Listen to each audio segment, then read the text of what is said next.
Hey everybody, welcome back to our podcast. This is Murder with My Husband. I'm Payton Moreland. And I'm Garrett Moreland. And he's the husband. And I'm the husband. We just want to say thank you to all of our listeners. A reminder that we have a Patreon that has bonus episodes. So if you want to check that out, it is Murder with My Husband Patreon. As well as if you are watching on YouTube, go ahead and subscribe and turn on notifications so that you can be reminded every single time we upload a new video. Okay, Garrett, what's your 10 seconds for this episode? I'm not really sure. I think the only 10 seconds I have is that it's finally getting warmer outside. It is. It's been pretty warm this whole week. We've been going on walks, which has been fun. Kinda. Yeah, it's we tried and then warm. it was like, it was still a little too cold. We didn't make it out of the neighborhood, if that helps. It's true. We literally went like 200 feet and then turned around. Okay, so our case sources for today's episode are a 48 Hours episode, season 31, episode 24, Wikipedia, courthousenews.com, fox5sandiego.com, and latimes.com. Our episode starts on July 21st, 2018 in Los Angeles, California. So Garrett and I were actually living about an hour away from Los Angeles at the time of this case. Really? Yeah, weren't we living in California? Yeah, but I mean, I don't know what the case is. Well, it's in Los Angeles. Okay. Yeah, so I don't remember hearing about this case either, even though it was only an hour away. So 2000 and what? Sorry. 18. Yeah. Which is so weird. Yeah, we were there. What month? July. Okay. So we were definitely there. It was so funny. hot that summer, Yeah, remember? I remember. So anyways, a 28-year-old man named Gene Evan Atkins is living with his 17-year-old girlfriend at his 78-year-old grandma's house. And grandma's name is Mary Madison, which is a cute name, I think. Anyway, so Gene had been living with his grandma Mary since he was 7 years old. But as he grew up and decided to bring his young girlfriend over to crash as well, tensions between the grandma and grandson rose. Gene had recently lost his job and 2 cars, and he had told people that he assumed he was going to die or go to jail soon, which he's only 28 years old. So needless to say, he had no hope for himself. Life was not going well for him, and the tension between him and his grandma was getting worse. According to Gene's cousin, Gene had actually previously slashed the tires on his grandmother's car. Jeez. And broke the windows in the house, which he lived in and had been living in since he was 7 years old, because of the fighting that was going on between grandma and grandson. Okay. This specific Saturday, July 21st, in sunny Los Angeles, Gene and Grandma Mary were in an argument about Gene's young girlfriend living at her house. So keep in mind, the girlfriend's 17. Yep. So them dating is technically illegal, and Grandma Mary no longer wants girlfriend to live there. That's kind of crazy. She was just living at the house. Yeah, so Grandma Mary says, go get a job. Like, you're just sitting in your room with a 17-year-old girl. You're 28. Go get a job. Go do something with your life. And the tensions have just basically hit breaking point. At around 1:30 p.m. on July 21st, as the fight escalated, Gene grabbed a gun that he had been keeping under his pillow in his bedroom and shot both his grandma Mary and his underage girlfriend. What? Yes. We will not be saying her name because she was a minor at the time of the incident and chooses not to be identified. After shooting both the women in his life, Gene eventually moves his girlfriend into his grandma's car, leaving Grandma Mary there to die after putting 7 bullets into her. What in the world? Mm-hmm. He immediately left the scene with his injured girlfriend, as several neighbors had immediately called the police at the sounds of the gunshots. Mm-hmm. So they're fighting. He shoots both his grandma and his girlfriend. And at the sound of the gunshots, the neighbors immediately call police. So the police are already on their way. Yep. After a while, he gets his injured girlfriend into his grandma's car and they take off. LAPD had already been dispatched to the home before Gene could leave, so when he does pull away, it's not long before he's found. LAPD had dispatched a helicopter to spot him. They quickly do because they know what kind of car grandma drives because neighbors saw him leave in the car, and responding officers catch up pretty quickly. Gene, who had just shot the most important people in his life, was not in the mindset to pull over and surrender to police. So a police chase quickly ensues between Gene and the LAPD in downtown Los Angeles on a Saturday in the middle of summer. So imagine how busy this is as this police chase is going down. I still can't believe he just shot his grandma who's been taking care of him for... Yeah, I still can't believe we didn't hear about a police chase going on in LA while we were living there. I know.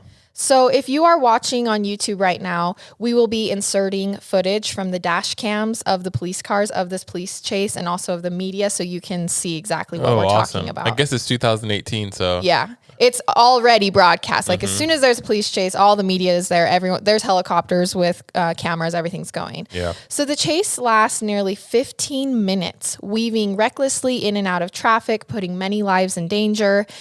In the middle of the chase, Gene tries to carjack a family at a gas station that was just visiting the area. What? But the family couldn't find the keys to give to Gene, so he just hops back in his own car as the sirens are getting closer. Around 3:30 p.m., out of control, Gene Atkins, who was shooting out the back windshield at cops during this chase, crashes his Grandma Mary's Toyota into a power pole in the city of Silver Lake. How many shots did he have? Did he like keep reloading it? Or I don't think he was shooting out a ton. It was right Okay. before he crashed that he turned around and started shooting out the back. Got it. This power pole that he crashes into is right in front of a Trader Joe's supermarket. And this supermarket is on Hyperion Avenue, if anyone lives in LA and wants to know. Police surround the crashed car, obviously. Think of it's just like the movies. Yep. Like he's been chasing, he crashes, police surround and get out, draw their guns, right? Okay. And this is all happening at the corner of an intersection. So traffic has stopped because like I said, we are in LA on a Saturday in the middle of summer. People are outside. Everyone's stunned. Like, what the heck is going on? And there's a brief moment of silence before the chaos ensues because he crashes.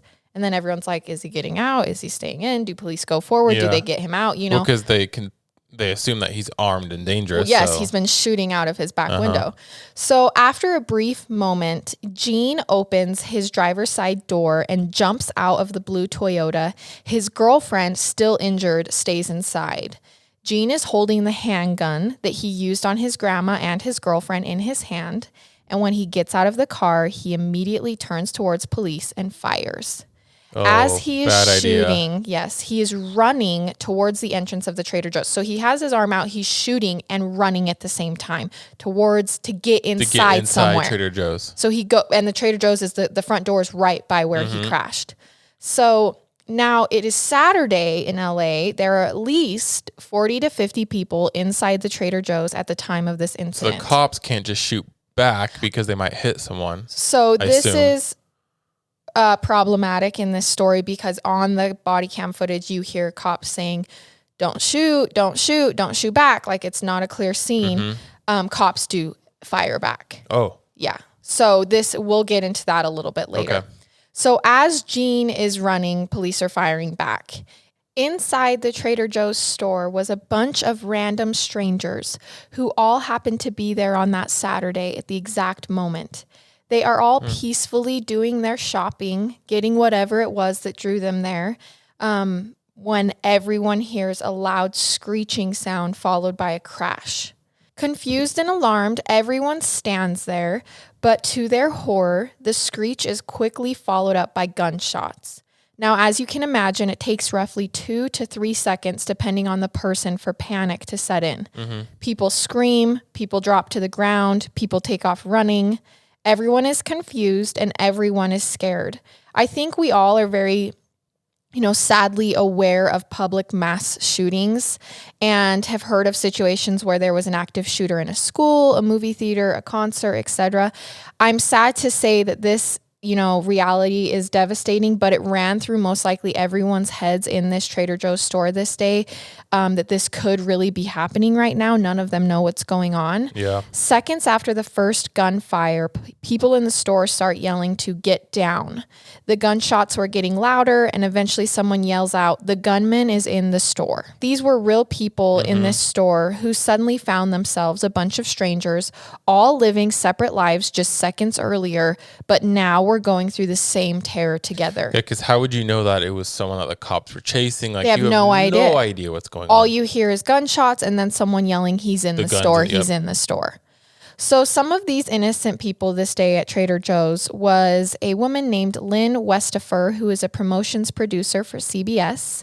Another young lady named Arda Jean Balage, who is a student and a model. A man named Corey Page, who is an environmental associate for the Walt Disney Company. And a woman named Mary Linda Moss, who is an art consultant. Now, Mary Linda found herself standing in between two counters right at the front of the store when the gunman ran inside. She can see him, and she's exposed. The counters are low, so she's standing there. She's kind of ducked down, but he can see her.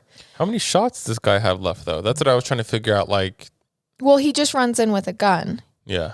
I know, but he shot out of the car, then he shot going in the Trader Joe's. Yeah. You know what I'm saying? Mm-hmm. So Lynn was in the back of the store. She could not see the gunman, but she could hear the commotion going on up front. She's scared for her life. She's frozen. Arda is standing next to Lynn, and she takes out her phone and starts taking pictures of the surroundings and everything that's happening in hopes of documenting or helping in the aftermath, which I don't think we think a lot of. But in the moment, she's like, well, if something's going on, at least I could help. And so she does this.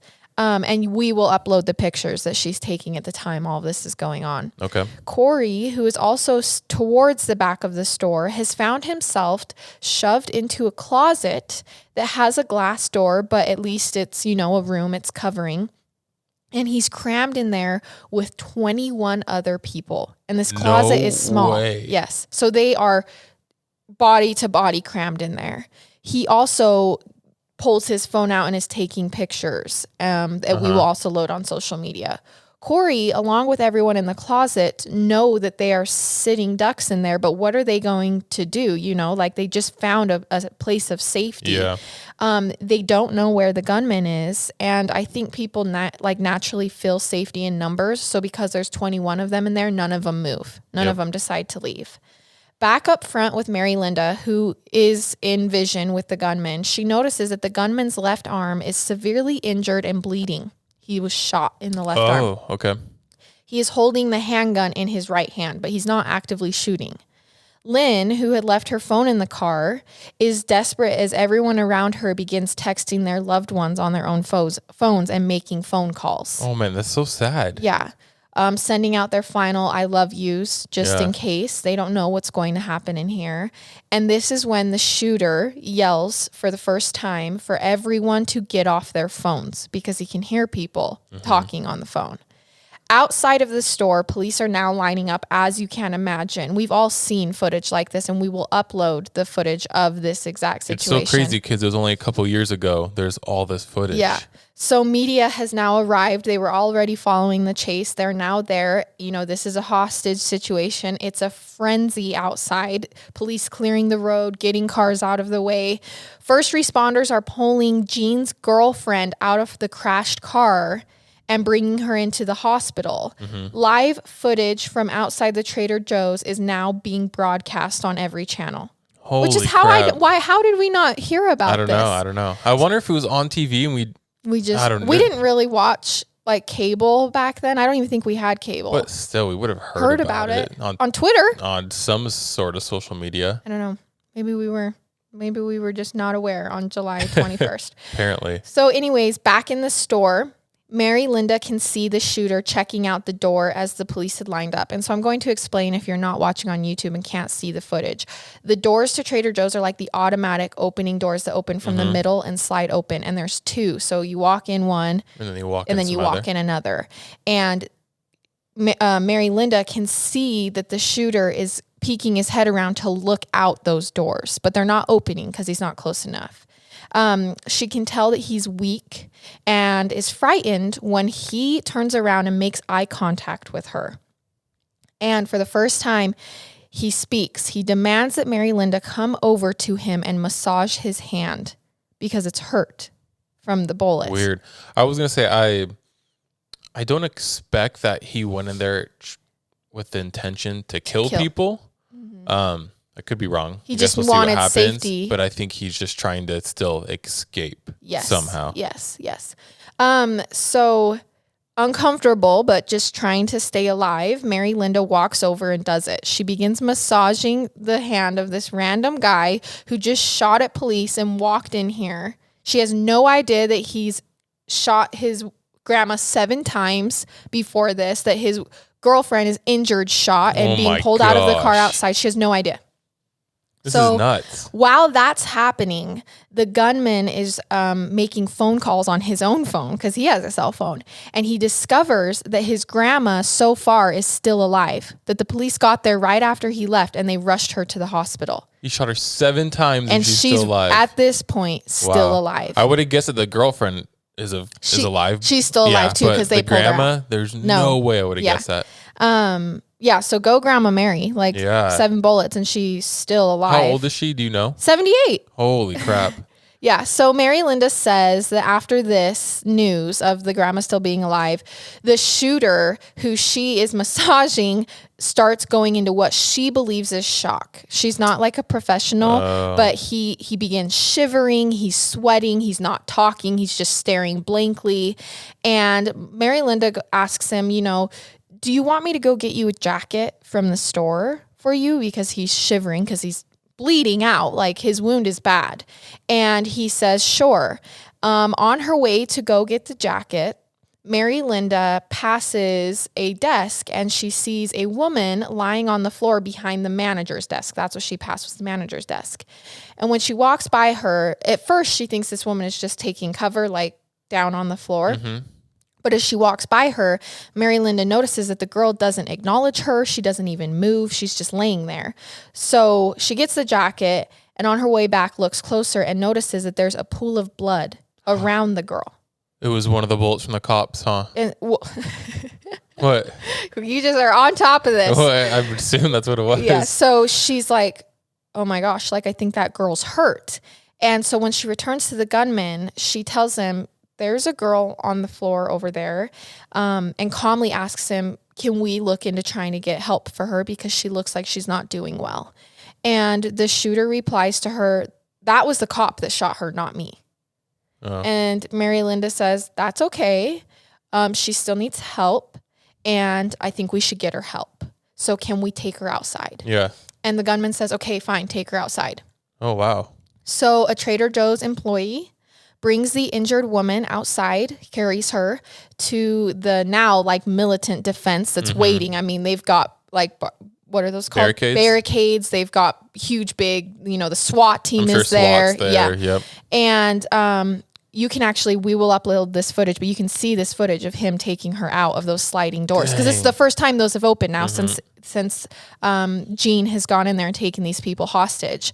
So once in safety, it's discovered that the woman's name was Melita Corrado, and she went by Melly, and she was the store manager and only 27 years old. Wow. She had actually run outside after the immediate sound of the crash, eager to help, thinking there was a car crash outside that sounded bad. It sounded right by, it was our building. I'm the manager of this store. She dashes out the doors because she's right up by the front.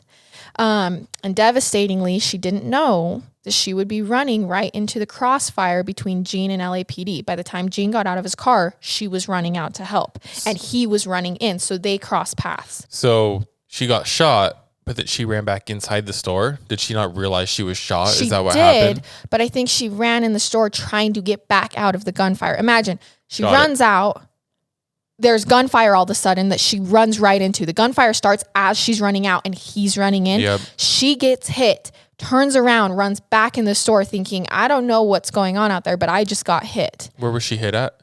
In the chest. Oh, no. And she had been hit by a bullet during what she thought was a dash. She was running out to go help someone who she thinks just crashed the car.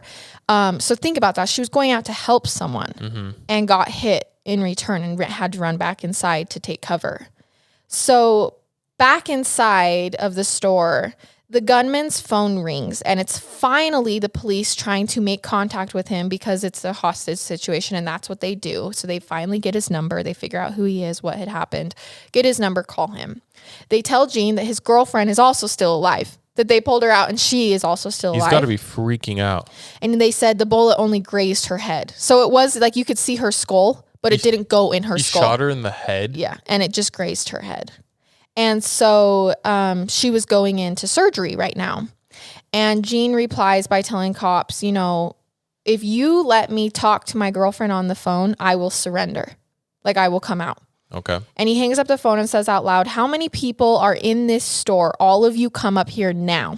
That's what he yells in the store. Because you have to think this is a big store and people are being quiet now. So he doesn't even know how many people are in the store. So I guess my next question is, I assume there's an exit in the back.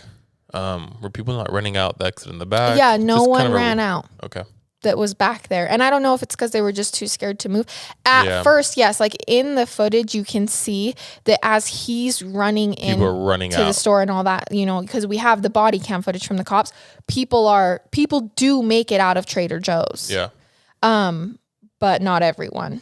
So as people start making their way up to the front, because he walks around and demands that people are coming up. So one by one, 13 people are found by him and brought up in a single file line with their hands in the air to the front of the store. So he kind of makes a little bit of a round to try to gather up who he thinks is in the store, and he finds 13 people hiding and brings them up front.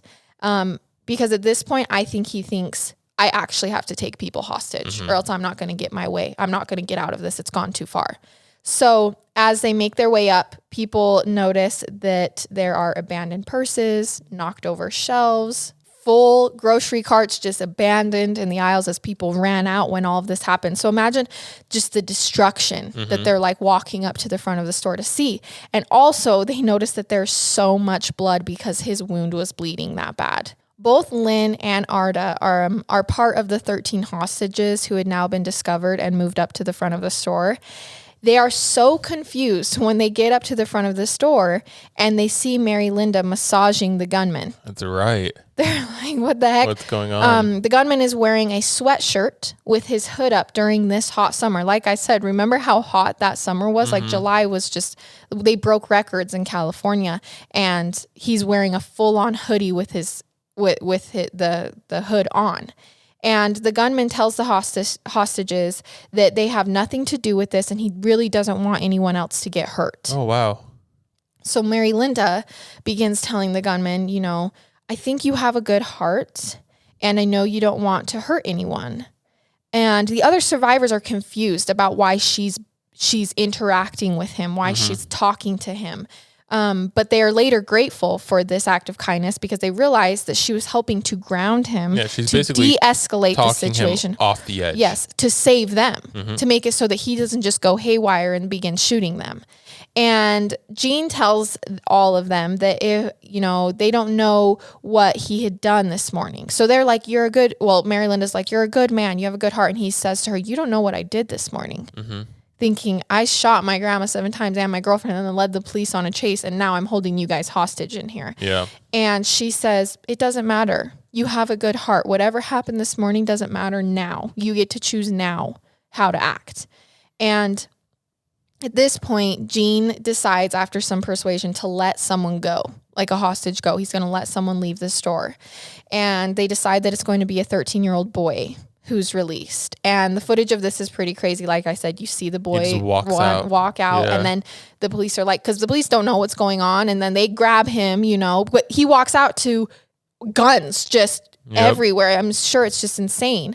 And Corey, who's still in the back in this closet with everyone hiding because they weren't found, and they are all getting antsy back there. Can you imagine? There's 21 people shoved in like a utility closet this tight, and now it's been a while that they've been in there, and everyone up front is just praying and waiting for this girlfriend to call so that they can escape. It had been an hour, and they haven't had the girlfriend call yet. What were they doing?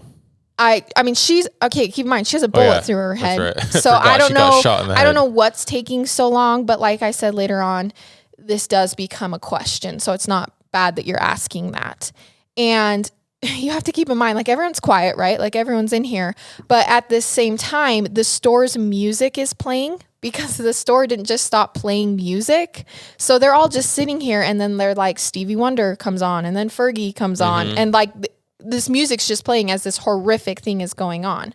So one by one, Gene decides to let hostages go. In the middle of one woman leaving, Gene decides that he doesn't want her to leave right when she gets to the door. What? So he's like, yes, you can go. And as she gets to the sliding doors, the doors open and he says, stop, don't go. And after a couple of seconds of like the doors opening and opening, because she's just standing there, the woman just darts out anyways. Yeah. She just runs out anyways. Like she's this close. And this is when Gene asks the employee to lock the front doors. He gets mad. I'm no longer letting any of you leave. Why would she have left? I told her not to leave. None of you are leaving now. And so I'm saying this because this goes to the mental state. He's not making sense. He's just a mess. Nothing he is doing is making sense. They're just trying to make it so he doesn't get mad. Yep. At this point, the SWAT team has set up snipers around the building on other buildings, and Gene looks through the window and spots a sniper across the street, like sitting up on the building. Yeah. And he's on the phone with cops, and he begins freaking out. Why does that guy have a gun? Why is that guy up there on the building? So everyone, all the hostages begin yelling at the police through Gene's phone, take that guy off the roof. Take that guy off the roof. Like, if he gets mad, we're the ones in here with the gun. Like, take him off the roof. Why are you guys doing that? Don't make him mad. And Gene, they don't. The guy doesn't move. And so Gene goes, I'm counting down from 5. And if that guy isn't moved, I'm killing someone in here. So he goes 5, 4, 3, 2. And at 2, someone comes up on the roof, taps the sniper, and they move. Oh my gosh. So everyone in the store is like, was his walkie-talkie broken? Like, was his earpiece not working? Why did it take someone having to run up there and get him? And they're like, this is real. This is happening. Like, one of us could have just died. So Gene, after noticing the SWAT truck and realizing that this wasn't going to end good for him, like he's now seen the sniper, he's seen the SWAT truck, like it's bad. He asks the police on the phone to send in some handcuffs so that he can handcuff himself and walk out, because he feels like if he's handcuffed, they won't shoot him. They won't shoot him. Yeah. So he doesn't want to die. He's the whole reason he's holed up is he wants to leave alive. He wants to live. Yes. Okay. So the Trader Joe's employee unlocks the door, and a customer stands in the door waiting for them to throw the handcuffs in. They're like, okay, we have the handcuffs. The customer stands in the open doorway waiting for them to throw it in. But once this Trader Joe's employee gets at the door, police who are waiting behind barricades start going, come on, come out. And he's like, no, throw the handcuffs in. Like, we all are waiting to get out. I'm not going to just run out. You're not going to. So instead of throwing the handcuffs in and letting this guy do what he said he's going to do, they're just trying to sneak more hostages out. They're like, oh, the doors are open. Come on, come out. And the Trader Joe's employee goes, I'm not leaving them in there. Give me the handcuffs. Yeah. We're not leaving them in there. And so it literally takes like so long in the footage. And then finally they throw the handcuffs in at him. What in the world? I'm insane. So confused. Yes. So I think police didn't want to give the handcuffs, worried that instead of using them on himself, he might handcuff himself to a hostage and then come out, which is more dangerous for them. How much worse could it get at this point? Yeah, how much worse could it get? And so Gene, after the handcuffs come in, Gene tells Mary Linda that his life is over. He's like, look at this situation. Yeah. My life is over. I have no hope. And she tells him, they're all just sitting here. All these hostages are sitting here on the floor. And Mary Linda tells him, you know, I know people who are in prison who have made lives for themselves on the inside. Your life is not over. You can make a life for yourself. You can turn this around. And he looks at her and says, I wish I had just met you a little earlier. I really just needed someone to talk to. Aww. So essentially, Mary Linda's just telling him, you know, your life isn't over. And right after this conversation, a recorded message comes in through the phone from Gene's girlfriend. And she's saying, I'm okay. You need to go outside. Yeah. I'm okay. You need to go outside. She repeats it like 5 times. And that's all. That's all he gets. And right after that phone call, I think that was the relief that Gene needed. And so Gene begins releasing the hostages, like one by one. Okay, you can go. Okay, you can go. He's going to let them all go before he goes, because it's going to be dangerous if they all go out together, right? And I'm sure the cops were like, you can't all come out together. So Mary Linda takes the gun from him and handcuffs Gene. Yeah. Okay. And Gene's like, I think they're still going to kill me. Like, I'm scared. He was scared. He was telling Mary Linda, I'm scared to go out. I'm scared to go out. I can't do this. And she's like, okay, well, I will walk out with you. She looks like back to the 2 other hostages who are left who haven't walked out and says, are you guys willing to walk out with us? And they're like, yeah, we'll walk out with you. So she goes, you're not going to go out alone. They're not going to shoot us. And well, I'm sure now that he doesn't have the gun anymore, they feel way better. And so they're like, better. we will walk out in front of you. We will make a little barricade around you, and we will all walk out together, and it's going to be fine. You're not going to die. And so with that, they make a little barricade and they walk out together, and you can see the footage on our YouTube. Wow. And he surrenders without a fight. They pull the hostages away. They grab him. They arrest him. There's no gunshots. It goes down smooth. And it would be 15 more minutes before the SWAT team finds the 21 people in the closet who still have no idea that the gunman has left. Holy crap. And they release them. So 3 hours, Gene and everyone was in that Trader Joe's. 3 hours. So what happened to the girl that got shot in there, the manager? I assume she's okay. Yeah. So the next day, July 22nd, 2018, a memorial is held for Melly, the manager. Wait, she died? She had died right after she was taken outside. No way. And it was, in fact, a police bullet that had hit her. Oh, that's so sad. Gene Atkins, at age 29, would be charged with her death for setting the events in motion. The police wouldn't have fired if he wouldn't have gotten out and fired at them. Of course. And he was charged with 51 felony counts, including attempted murder and kidnapping. And he would go on to plead not guilty and will go to trial. He hasn't gone to trial yet. Grandma Mary survived the 7 shots after going to the hospital. And the hostages from that day still get together regularly in hopes to heal and bond. So essentially, these strangers who happened to be at Trader Joe's that Saturday at the same time all went in living separate lives, not knowing each other, and all came out now friends, now getting together regularly to talk about this, to heal and to bond over those 3 hours that they spent in there with Gene in the Trader Joe's. Yeah. And that's it. That's the Trader Joe's tragedy from 2018. Oh, I'm so sad that one girl died. I thought everyone was going to live. So yeah, I just think it's insane that we never heard about this while we were living especially right there. It's such a big deal. It was a huge 3 hours. A standoff. People SWAT brought in like. We had to have heard about this, but I don't know. I literally don't remember it, but either. That was also a while ago. That's so crazy. If you want to see any of the imagery, media, videos that go along with this story, there is a lot. You can watch on YouTube. We just insert it right into the video, so it's an awesome way to hear the story as well as see. And if not, we will be uploading some of the media onto our personal social media. It's Murder with My Husband on everything. A reminder about Patreon. We have a new episode coming out this month, a bonus one for only people who Patreon, so please check that out. We love you guys so much. Thank you for being here, and we will see you next week with another episode. I love it. And I hate it. Goodbye.